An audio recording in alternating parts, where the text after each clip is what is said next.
Olá, pessoal, tudo bem? Oi, sim. Oi, tudo certo? Oi, Bom bom dia. dia.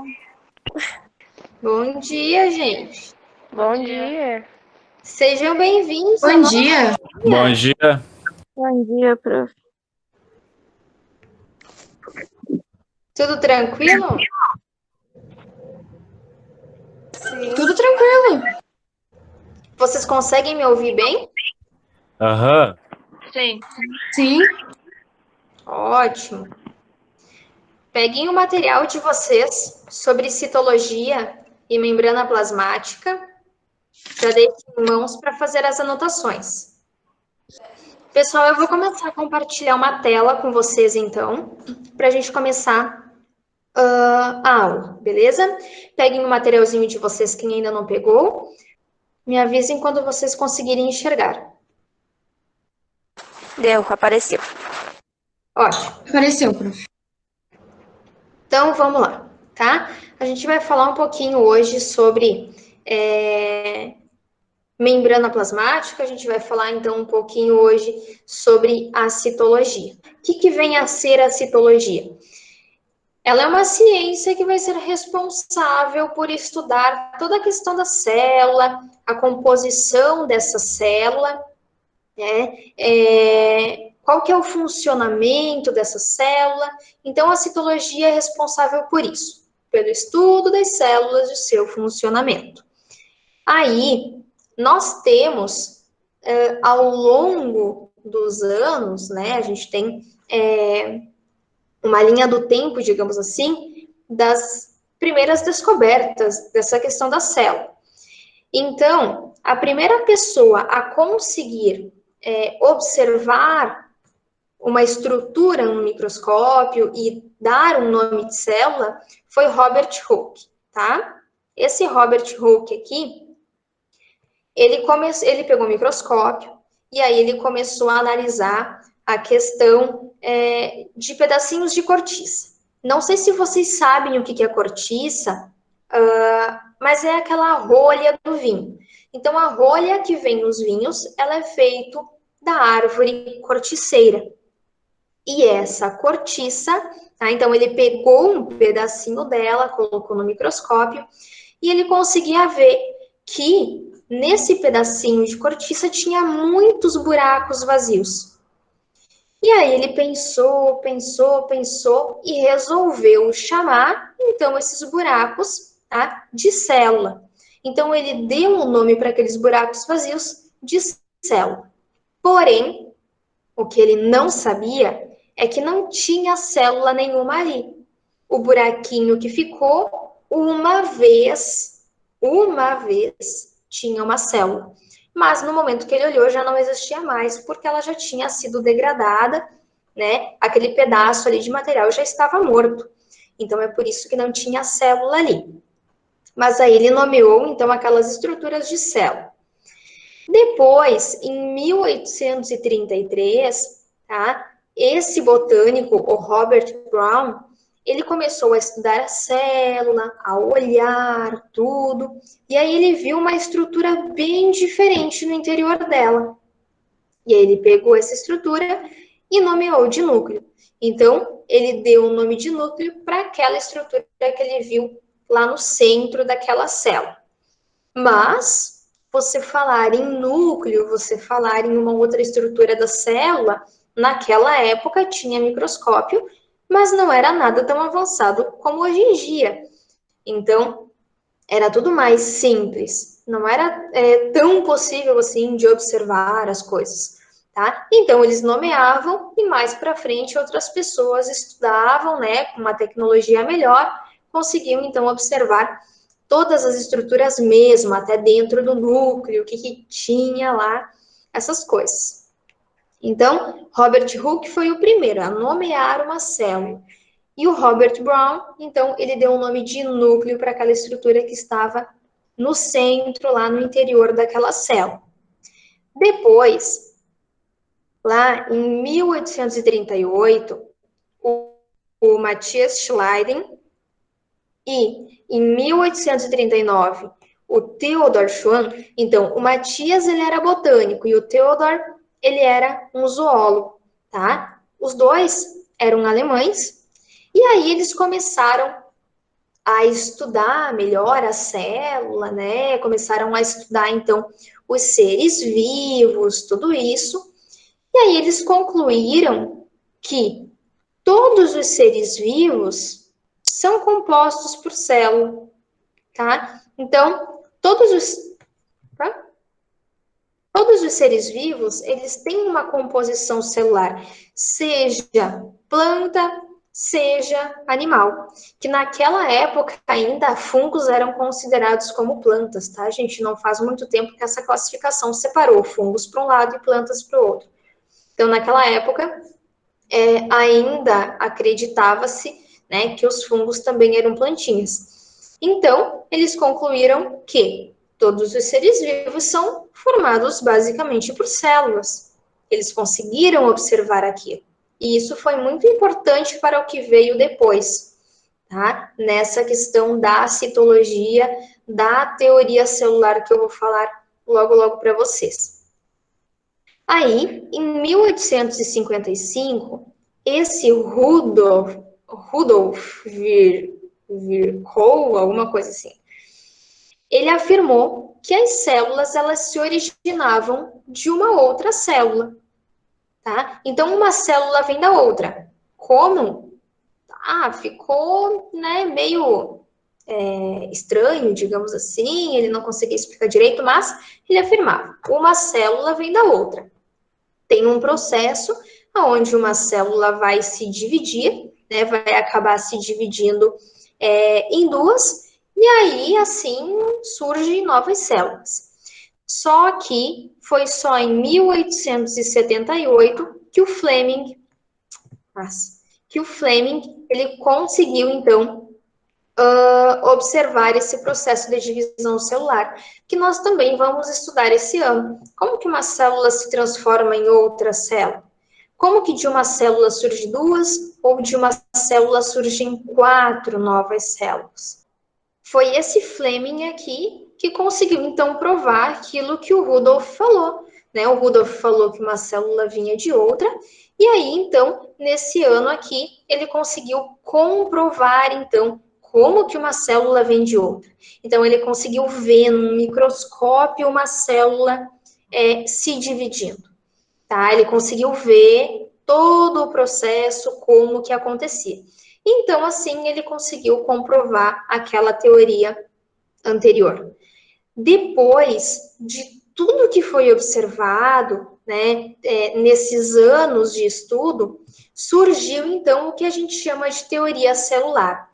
Essa teoria celular, ela tem 3 princípios básicos, digamos assim. Ela vai dizer que todos os seres vivos, eles são formados por célula, então são células que compõem o corpo de qualquer ser vivo, seja unicelular, seja pluricelular. E aí os 3 princípios fundamentais que foi inserido nessa teoria é que, além de todos os seres vivos serem formados por células, a célula é a menor unidade viva. Ou seja, se eu não tiver a célula, eu não tenho algo vivo. Vocês lembram que lá no início do ano eu falei das características dos seres vivos e uma delas era apresentar célula? Se não tem célula, não é considerado um ser vivo? Então, esse aqui é um dos princípios, né, fundamentais dessa teoria. A célula é a menor unidade viva. Se não tem célula, não é considerado ser vivo. É dentro dela que ocorrem as reações químicas. Então, é necessário aquela estrutura, é necessário um líquido dentro dessa célula, que nós também vamos ver mais para frente, esse citoplasma. É necessário compostos químicos para acontecer essas reações aqui do metabolismo e a célula conseguir funcionar, a célula conseguir trabalhar, senão ela não funciona. E o terceiro princípio, então, as células surgem sempre de outras células. Uma célula, para ela ter origem, precisou de uma célula anterior. Então, Esses são os 3 princípios básicos da teoria celular. Então, pegados, né, juntados a partir de todos aqueles estudos que os cientistas trouxeram através de anos de estudo. Então, essa aqui é uma introdução na citologia, uma introdução à célula que a gente fez. Agora a gente vai para a membrana plasmática propriamente dito. Olha só, pessoal, eu vou mostrar, vai ter várias imagens mostrando para vocês, mas olha só, essas bolinhas cor-de-rosas, tá? São fosfolipídios. É um tipo de gordura que vai compor a membrana plasmática de todos os seres vivos. E aí, cada fosfolipídio vai ter aqui, então, uma cauda, na verdade, é 2 caudas, tá? E a gente vai ver qual é a característica da cauda desse fosfolipídio? Qual é a característica dessa cabeça do fosfolipídio aqui? E aqui a gente tem proteínas mergulhadas, então, nessa membrana plasmática. Aí nós temos 2 tipos de células. Nós temos as células procariontes, nós temos as células eucariontes. O que diferencia elas? Que uma célula procarionte não tem núcleo definido e uma célula eucarionte tem um núcleo aqui, ó. Então, olha só, aqui tem o núcleo, né? O núcleo é a região nucleoide, que a gente chama nessas células aqui de bactérias. A região nucleoide vai ter um material genético jogado lá, mas não tem nada protegendo esse DNA. Enquanto que aqui nos eucariontes, olha só o núcleo aqui roxinho, bem bonitinho, protegendo o interior onde tem todo o material genético. O que compõe essas células, tá? Composição básica é uma membrana plasmática, um citoplasma e o material genético. É o básico da composição de uma célula. A membrana plasmática para delimitar o espaço que a célula vai ocupar, o citoplasma, a região onde ocorrem todas as reações químicas desses seres vivos, e o material genético é a carga genética daquele ser vivo. Tá? É a carga genética, é aquilo que vai identificar aquele ser. Aí, aqui nós temos 2 tipos de células, a célula vegetal e a célula animal. Esses 2 tipos de células são do tipo eucarionte, porque tem núcleo. Aqui está o núcleo da célula animal e aqui está o núcleo da célula vegetal, tá? Então, nós temos aqui esse verde bem clarinho aqui é a membrana plasmática, tá? E aí, esse azul aqui ao redor também é a membrana plasmática. O citoplasma é o que está aqui dentro, então é o líquido que tem aqui dentro, aqui também, e o material genético fica dentro, então, do núcleo. Mas, em células de fungos, de plantas e de bactérias, e das algas, a gente ainda encontra uma outra camada. Então, isso aqui é a composição básica. Esses 3 é a composição básica, mas ainda pode ter uma parede celular. Essa parede celular é essa parte verde aqui em escuro ao redor dessa célula de planta, tá? Aqui na célula animal nós não temos parede celular, tá, pessoal? Essa parede celular, ela serve como uma forma de sustentação, então, para essa planta aqui, beleza? Então, a composição básica de uma célula. Beleza. Então, assim, pessoal, a membrana plasmática, tá? Ela é uma película bem fininha que fica ao redor dessa célula. Ela é bem fina. E a função dela é controlar a entrada e a saída de substâncias dessa célula. E aí, é incrível, porque ela não deixa nada passar por ela sem autorização. Então, se a célula não autoriza, a membrana fecha as proteínas, fecha tudo e não deixa a substância passar. Agora, se for algo que a célula precisa, daí ela permite a passagem dessa substância, então. Tá? Então, ela é chamada de semipermeável, tá? Membrana plasmática semipermeável. Por quê? Porque ela deixa passar apenas aquilo que é necessário. Contribui para a manutenção, então, da composição química, justamente, permitindo a entrada somente de substâncias necessárias para a nossa célula. E é chamada de mosaico fluido. Então, a membrana, ela é um exemplo de mosaico fluido. Por quê, pessoal? Porque todas as proteínas que estão incrustadas, que ficam em cima dessa membrana, tá? Elas vão conseguir se mover.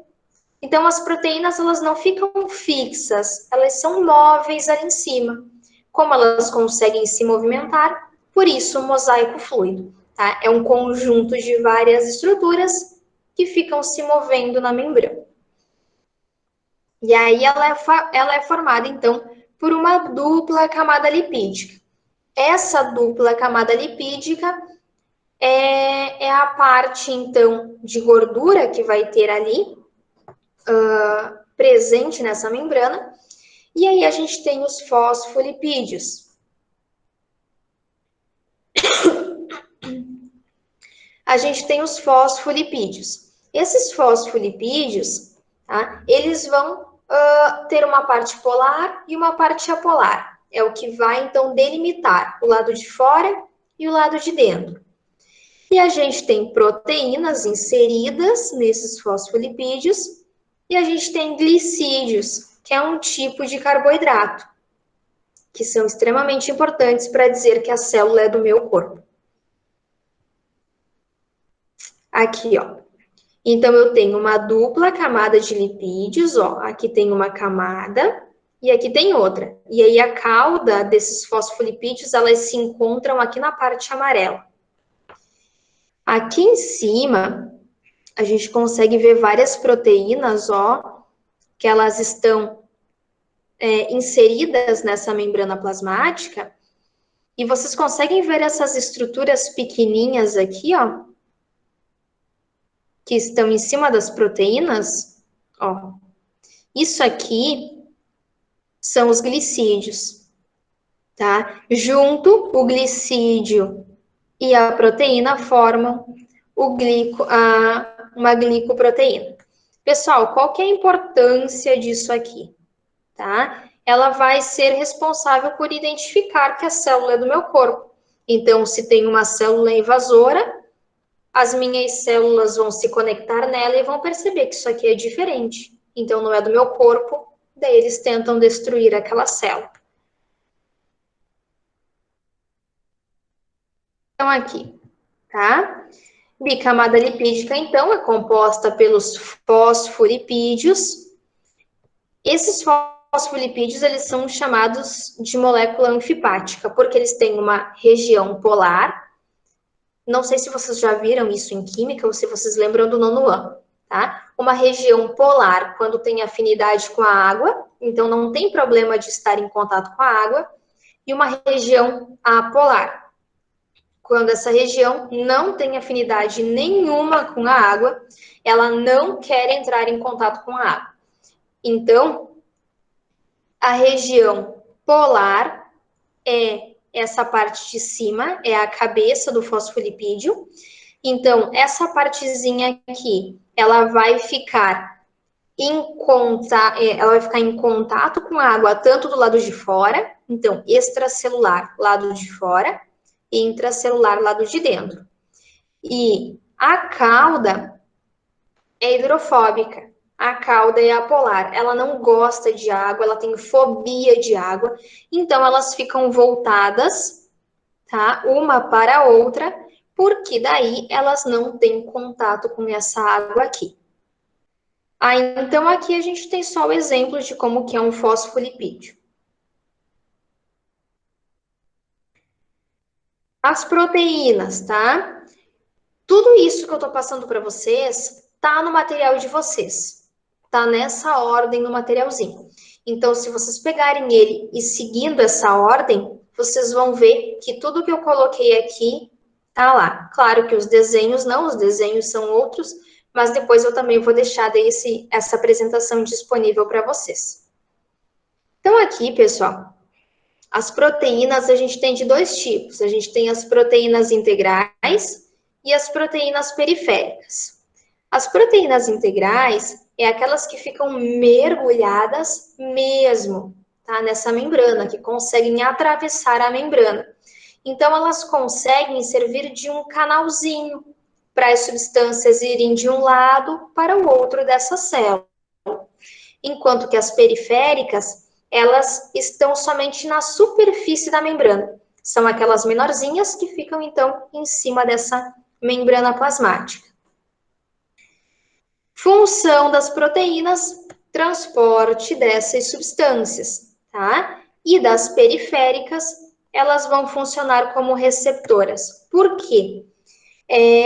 Quando chega uma substância que precisa entrar na célula, essa substância, né, vai vir um sinal, como se fosse um sinalzinho de Wi-Fi, tá? Vai vir um sinal que vai se ligar na proteína. Essa proteína, então, manda o sinal para a célula e a célula abre uma das proteínas integrais para que a substância consiga entrar, como é o caso da glicose.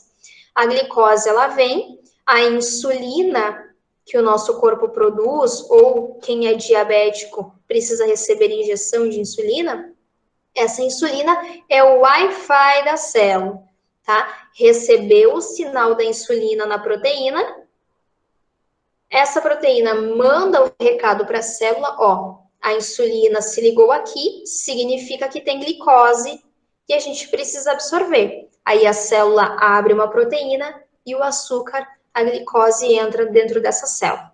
Nosso corpo precisa de açúcar para gerar energia. Sem o açúcar, a gente não consegue realizar as funções diárias, porque não tem energia. A nossa energia provém de carboidratos e de açúcares. Então, aqui, a membrana plasmática com as proteínas, ó, essas de canalzinho aqui para as substâncias passar e as outras que estão apenas inseridas na superfície da membrana. E os glicídios, tá? Os glicídios, então, são cadeias de monossacarídeos, então, são cadeias pequenas de açúcares que se ligam, então, nas proteínas e nos lipídios. E esses glicídios servem como uma impressão digital da célula. O conjunto de todos os glicídios forma o glicocálix. Esse glicocálix é como se fosse as impressões digitais dos meus dedos, só que nas minhas células. Por isso que quando uma célula se conecta na outra, ela reconhece aquela impressão, ela reconhece aquela quantidade de glicídios ali, e então é célula do organismo, beleza. Ou se ela se conecta com uma outra célula, essa célula que não é do organismo. Daí ela dispara um alerta e vem células de defesa para destruir, então, aquela célula que está ali, que não foi reconhecida como sendo do nosso corpo. Aqui que eu tinha falado para vocês, tá? Essas estruturas aqui, em verdinho, é o glicocálix, tá? É a estrutura que serve, então, de impressão digital para a célula.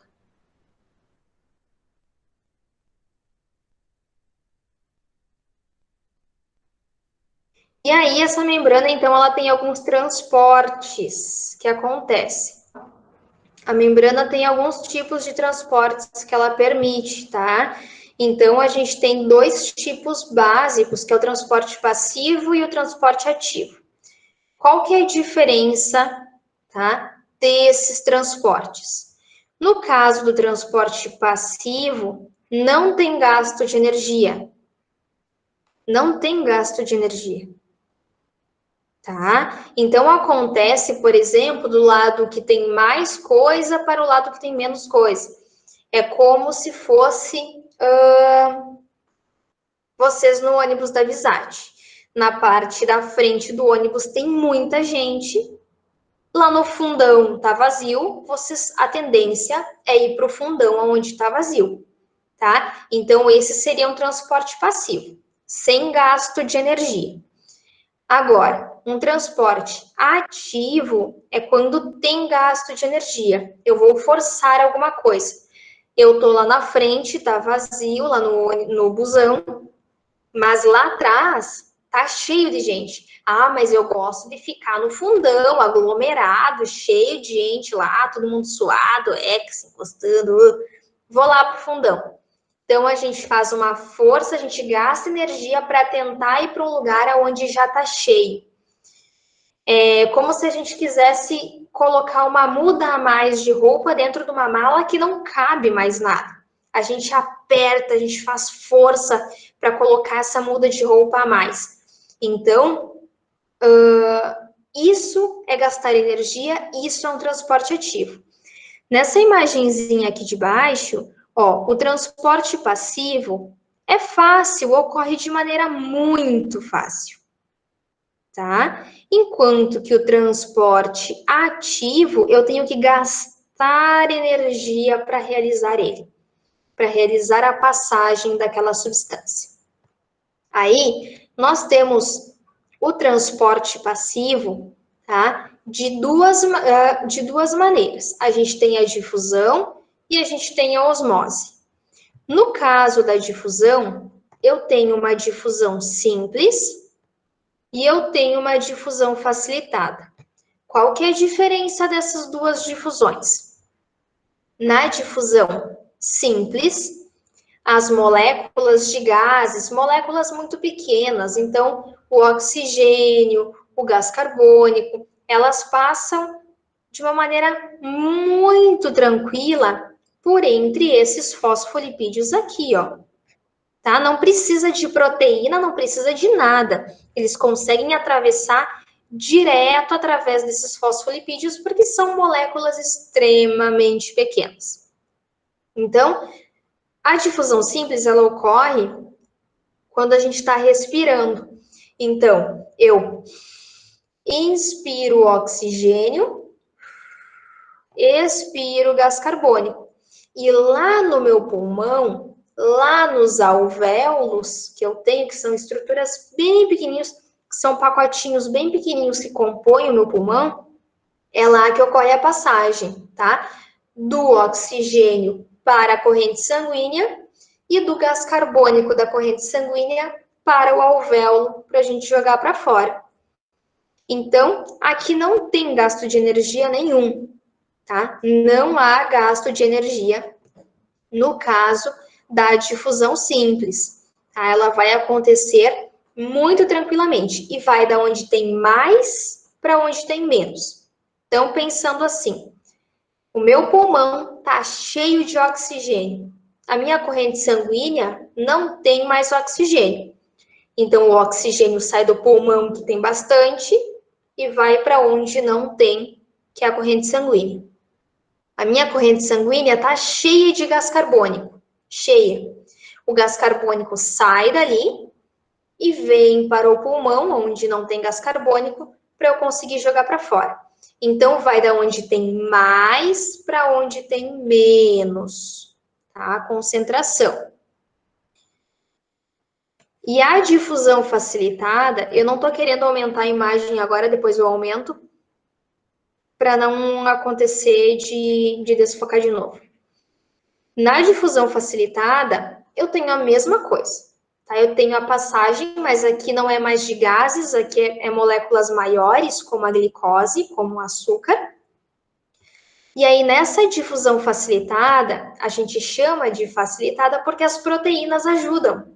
A molécula é grande para passar entre os fosfolipídios, ela não consegue. Então, nesse caso, a célula vai ajudar. Ela abre uma portinha através de uma proteína e aí a substância entra na célula.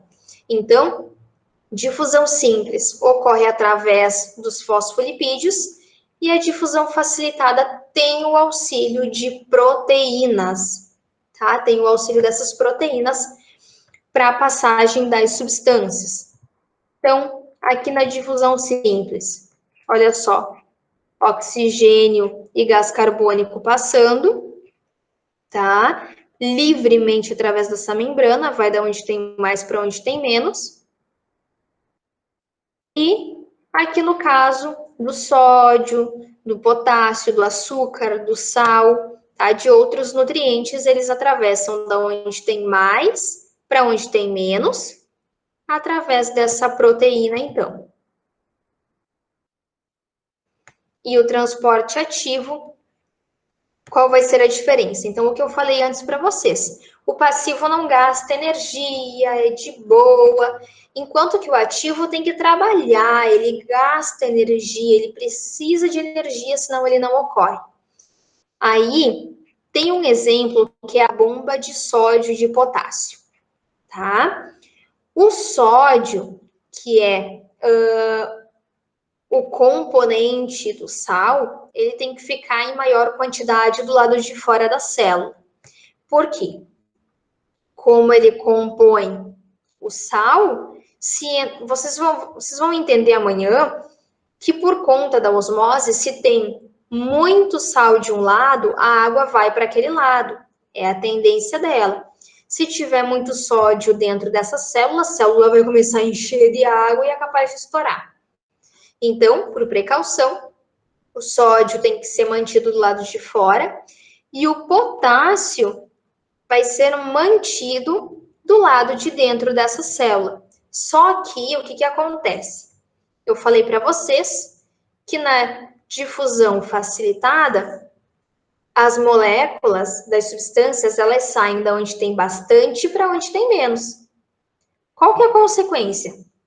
Se tem muito sódio do lado de fora da célula, ele tende a entrar na célula, que é onde tem menos. Mas a célula não quer, então a célula joga ele para fora. Tá? A célula manda ele para fora. Ele entra de novo, porque tem menos sódio dentro da célula, e ela manda de volta para fora. Então, ela gasta energia toda vez que ela for jogar para fora esse sódio, porque do lado de fora tem bastante. Mesma coisa com o potássio. Potássio, do lado de dentro dessa célula, tem muito potássio, ele quer sair, ele quer ir para onde não tem nada, que é o lado de fora. A célula, não, você vai ficar do lado de dentro. Pega ele do lado de fora e joga ele para o lado de dentro. Então, como ela tem que fazer essa força para manter cheio um lado com uma coisa e cheio o outro lado com outra coisa, ela vai precisar de energia, vai gastar energia. Então, a gente diz aqui que o transporte ativo vai contra um gradiente de concentração.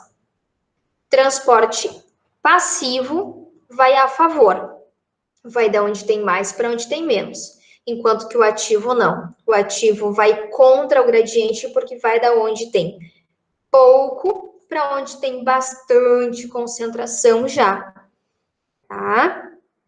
Então, aqui nós temos o exemplo do sódio e do potássio, tá? Então, o sal fica do lado de fora e o potássio fica aqui do lado de dentro. E daí precisa, então, usar essa energia, precisa de uma molécula de energia se encaixar ali para conseguir jogar para fora esse sódio ou jogar para dentro, no caso do potássio.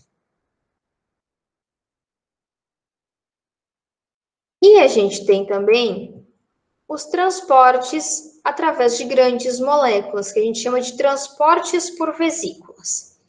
Esses transportes de grande molécula, pessoal, eles acontecem de duas maneiras, ou para dentro da célula ou para fora da célula. Nesse caso, são moléculas tão grandes que nem as proteínas conseguem fazer com que elas passem pela membrana, de tão grande que são. Então, nesse caso, a membrana plasmática, no caso da endocitose, então, a endocitose é um processo de entrada de partículas na célula. Ela vai englobar o material que está fora para puxar para dentro da célula. A gente tem aqui, então, a membrana plasmática. Ela forma uma invaginação. E aí, depois, ó, ela engloba aquele material e ela se fecha aqui, ó. Ela se fecha e forma, então, uma bolinha com essa vesícula aqui, que o nome é vesícula, certo?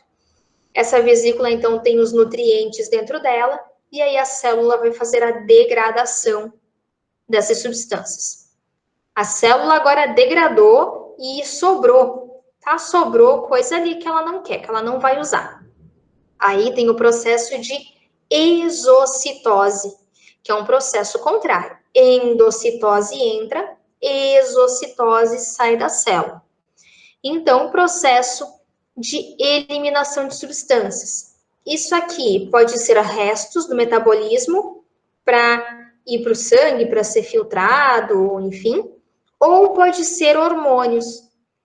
As células dos nossos órgãos que produzem hormônios, elas fazem esse processo. O hormônio é englobado numa vesícula. Essa vesícula ela vai acabar se unindo nessa membrana plasmática e joga lá para o sangue. O hormônio no sangue leva até a parte que o meu corpo precisa. Então, endocitose, entrada de partículas na célula, e exocitose, liberação de substâncias para fora da célula, liberação lá para o sangue. Mas a endocitose, ela pode ocorrer de duas maneiras, tá? Ela pode ter moléculas maiores que vão ser ingeridas, ou ela pode ter partículas líquidas que não conseguiriam passar pelas proteínas, mas são partículas líquidas necessárias. Então, a fagocitose, a função dela é ingerir partículas grandes através daquela invaginação da membrana plasmática, tá? Então, o citoplasma, ele começa a forçar a membrana, forma ali uma vesícula e depois puxa para dentro dessa célula, tá? Então, olha só. Aqui formou esses pezinhos, que a gente chama de pseudópodes, que são falsos pés, e englobou a partícula e puxou para dentro. Em compensação, a pinocitose, ela vai pegar, então, partes líquidas, tá? Moléculas que foram dissolvidas na água, e aí é o caso da absorção do nosso intestino. Então, a gente tem aqui essa célula, tá? A membrana plasmática englobando esse material que foi dissolvido, essas partículas dissolvidas em água lá no nosso intestino e puxando para dentro, tá? Então, dois tipos de endocitose. Pinocitose, partículas líquidas, fagocitose, partículas, moléculas maiores, tá? Digamos assim. Pinocitose estão dissolvidas na água e a fagocitose não. E aí, da membrana, é isso, tá, pessoal? Então, tá bom, gente. Então, eu espero vocês amanhã na nossa aula prática, tá? Obrigada pela presença de todos e um bom dia para vocês, tá? Beijos e a gente se vê amanhã. Tchau, gente. Tchau. Valeu. Tchau, tchau.